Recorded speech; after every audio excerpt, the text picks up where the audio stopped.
Hello everyone. I will be presenting a new lower bound for monotone arithmetic circuits, which is obtained by employing techniques from communication complexity. This is joint work with Arkadev from TFR and my advisor Partha from CMI.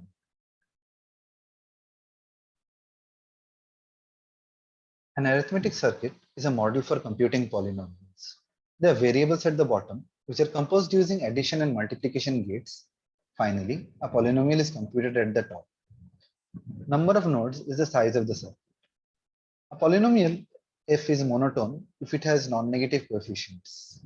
For example, the polynomial computed on the right is monotone. An arithmetic circuit is said to be monotone if it has no negative scalars labeled on its edges. For example, the circuit on the right is monotone. Here are some important examples of polynomials which are monotone. The first one is the elementary symmetric polynomial. The second one is the permanent. Monotone arithmetic circuits are a natural model for computing monotone polynomials, and they are universal as well. Suppose you have a monotone polynomial, then one can always represent it as a depth 2 monotone circuit by writing it monomial by monomial. This may be of exponential size as f may have exponentially many monomials. However, monotone arithmetic circuits can compute monotone polynomials in more clever ways. For example, the elementary symmetric polynomial has a small size monotone arithmetic circuit, although the polynomial itself has exponentially many monomials. The diagram here is a monotone arithmetic branching program and can be converted to a monotone arithmetic circuit of log squared depth.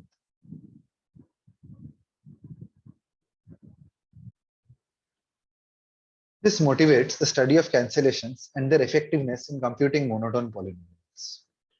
So how does cancellation help when computing monotone polynomials? Here's a famous trick by Benor, which utilizes cancellations to obtain a depth 3 circuit for the elementary symmetric polynomial.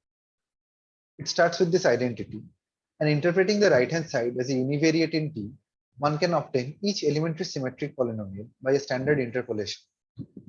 And this gives a depth 3 circuit for the elementary symmetric polynomial. This shows that cancellations can help in computation. In this case, we get a smaller depth circuit for a monotone polynomial and a polynomial size circuit too when it had exponentially many monomials. So the question is, can monotone circuits be much weaker than non-monotone circuits? First Valiant and then Jerem and Sneed exhibited polynomials that required exponential size monotone arithmetic circuits. Valiant chose the perfect matching of the triangular grid graph, which is a planar graph. And by the FKT algorithm, we conclude that this polynomial is computable using the determinant. Jerem and Sneed chose the spanning tree polynomial of the complete graph, and by the matrix tree theorem, this is also computable using the determinant. Since the determinant has polynomial size non-monotone arithmetic circuits, we conclude that the polynomials chosen by Valiant, Jerem, and Sneed have small arithmetic circuits. This demonstrated the power of cancellations in the arithmetic world. On one hand, we have these polynomials which are computable by small non-monotone arithmetic circuits, but they require exponential size when monotone arithmetic circuits try to compute them.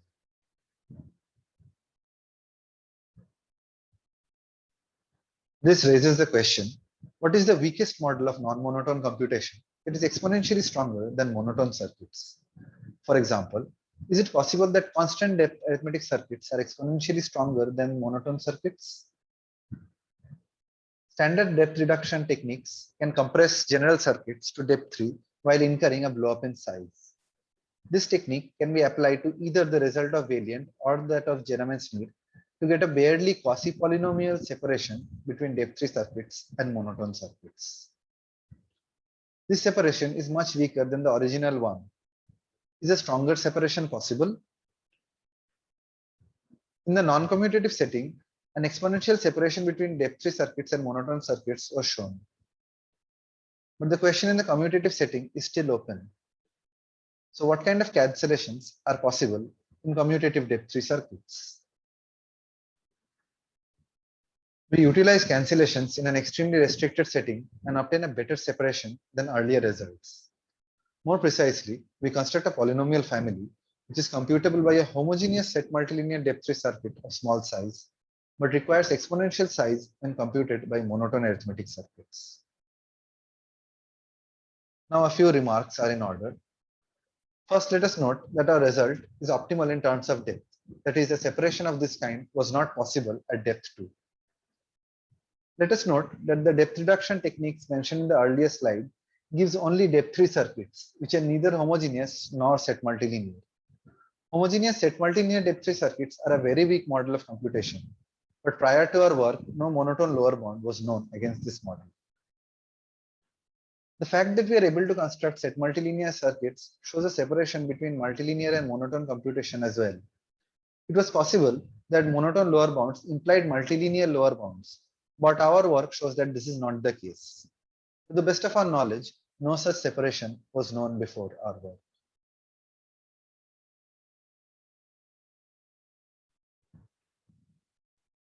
Now let us understand set multilinear polynomials. For a matrix of variables, a set multilinear monomial is a product of variables where only one variable is picked from each group. These correspond to maps from a set of n elements to a set of m elements. A set multilinear depth 3 circuit consists of 3 layers.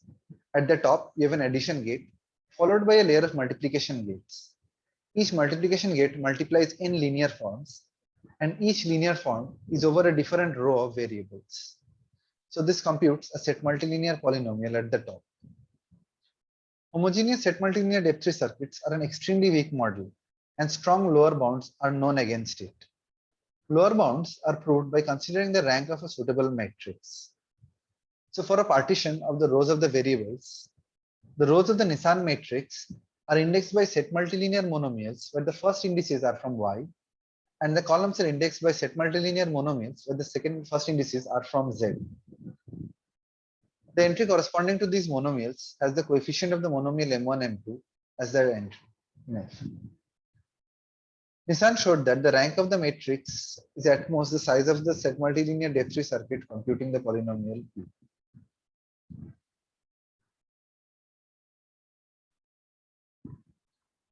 Now let us understand an important structural result which is used in virtually all monotone arithmetic circuit lower bounds. This decomposition is folklore and was used in the work of Valiant as well as in the work of Jerem and Smith. For a monotone set multilinear polynomial, which is computable by a monotone arithmetic circuit of small size, the structure theorem gives a small decomposition in terms of monotone product polynomials.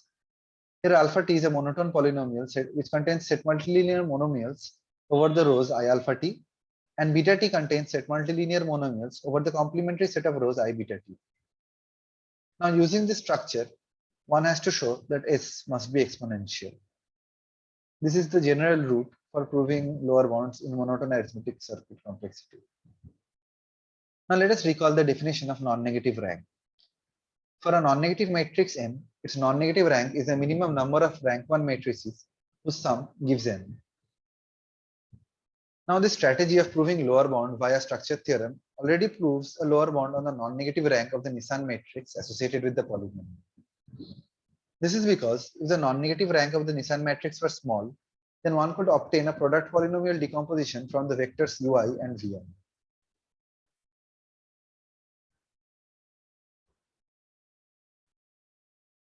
Thus, to summarize, we have seen that being able to construct homogeneous set multilinear depth 3 circuits already shows that the rank of the Nissan matrix must be small. On the other hand, the lower bound method already shows that the non-negative rank of the Nissan matrix must be exponential. So our candidate polynomial must satisfy both these opposing rank conditions. Further, if our candidate polynomial had 0, 1 coefficients, then we would end up refuting the log rank conjecture.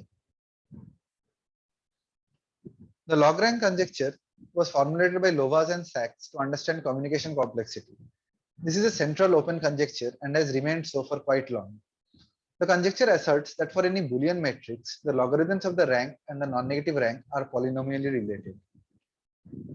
If a separation between set multilinear depth 3 and monotone arithmetic circuits was witnessed by a 0, 1 polynomial, then the log rank conjecture would have been refuted.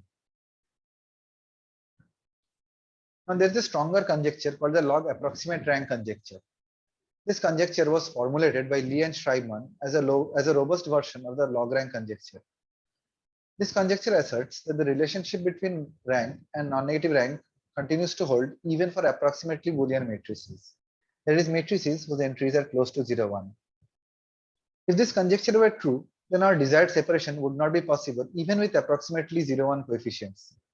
But fortunately, this conjecture was recently disproved by Chattopadhyay, Mandey, and Serif. We heavily borrow their techniques and ideas and transfer them to the arithmetic world and prove our monotone lower bound.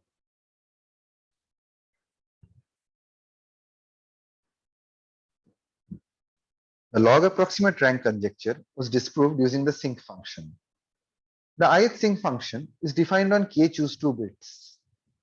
One imagines that there is an underlying complete graph on k vertices. Each bit vector is interpreted as a tournament on k vertices, and each bit gives an orientation to the corresponding edge. A vertex of out degree 0 is called a sinc.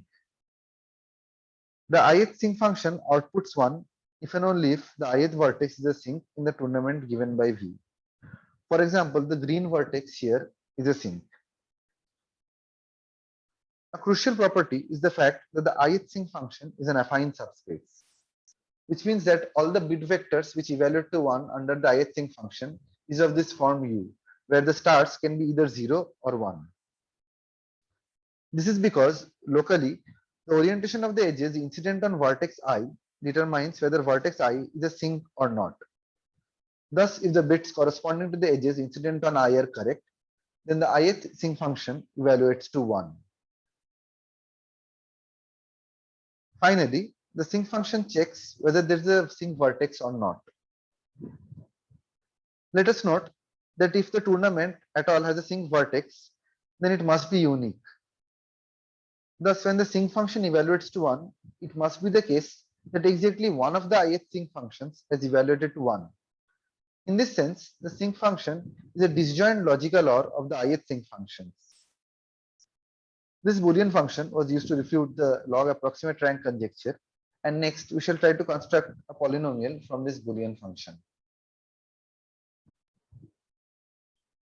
We now give a general framework for constructing set multilinear polynomials from Boolean functions. Recall that a set multilinear monomial corresponds to a map. For a set multilinear monomial, we define its parity vector. To get the jth entry of the parity vector, we consider the jth element in the range. The jth entry is the parity of cardinality of sigma inverse j. This compresses the set of all maps into the set of all Boolean vectors of length n. Now let us consider an example. Here is a set multilinear monomial which can be interpreted as a map from a set of 6 elements to a set of 3 elements. This monomial gives the parity vector 1, 0, 1. To see this, consider the first element in the range. Its inverse image under sigma contains 3 elements, and hence the first entry of the parity vector is 1. Similarly, the second entry is 0 because element 2 in the range has an even number of elements in its pre-image. Now, we embed a Boolean function into a set multilinear polynomial by using these parity vectors. For a Boolean function on m bits, we construct the polynomial as follows. The coefficient of a set multilinear monomial here is determined by its parity vector. The monomials corresponding to the parity vectors which evaluate to 1 are retained. Let us note that this method gives a monotone polynomial, regardless of whether the Boolean function is monotone or not. We hope that some combinatorial hardness of the Boolean function will transfer to the arithmetic world and enable us to prove arithmetic lower bounds.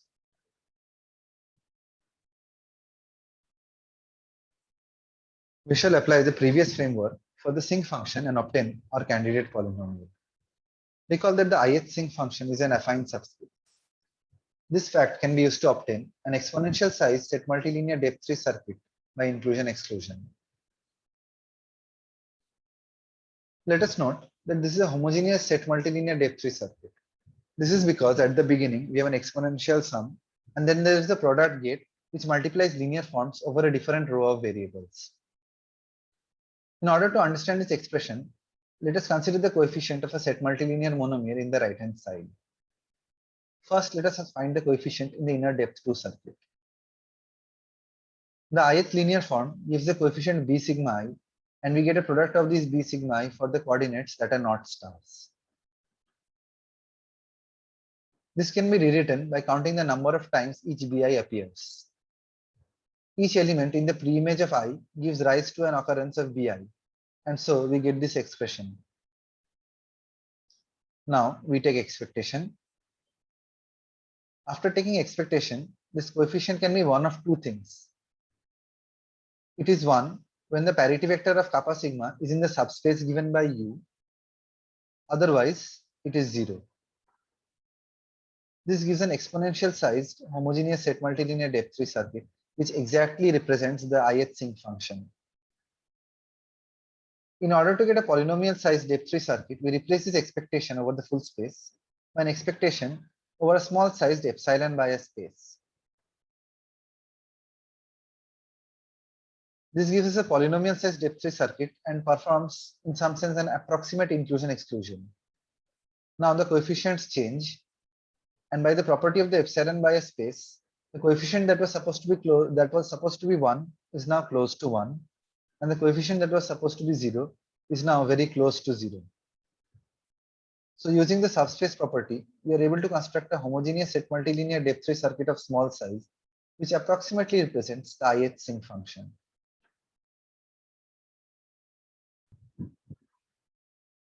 Since the sinc function is a disjoint logical OR over the ith sinc functions, we are able to construct Q sinc as a sum of the Q sinc I polynomials. For technical reasons, we need to work with the complement of the sinc function. We obtain the complement by subtracting Q sinc from the full polynomial. The full polynomial contains all set multilinear monomials with coefficient 1 and has a small depth to circuit. Our candidate polynomial is a delta approximation of the non-sinc function, and we refer to such polynomials as delta non-sinc polynomials. As mentioned earlier, a 0-1 coefficient polynomial would have refuted the log rank conjecture. So we arithmetized the Boolean function which was used to refute the log approximate rank conjecture, and we obtain a polynomial that closely represents the non-sinc function.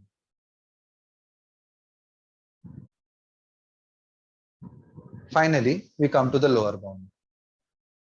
To show the lower bound, we show that every polynomial that is sufficiently close to the non-sinc polynomial is hard for monotone circuits.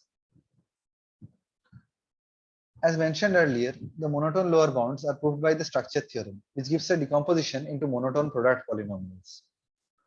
In the Boolean world, communication protocols give decomposition into rectangles.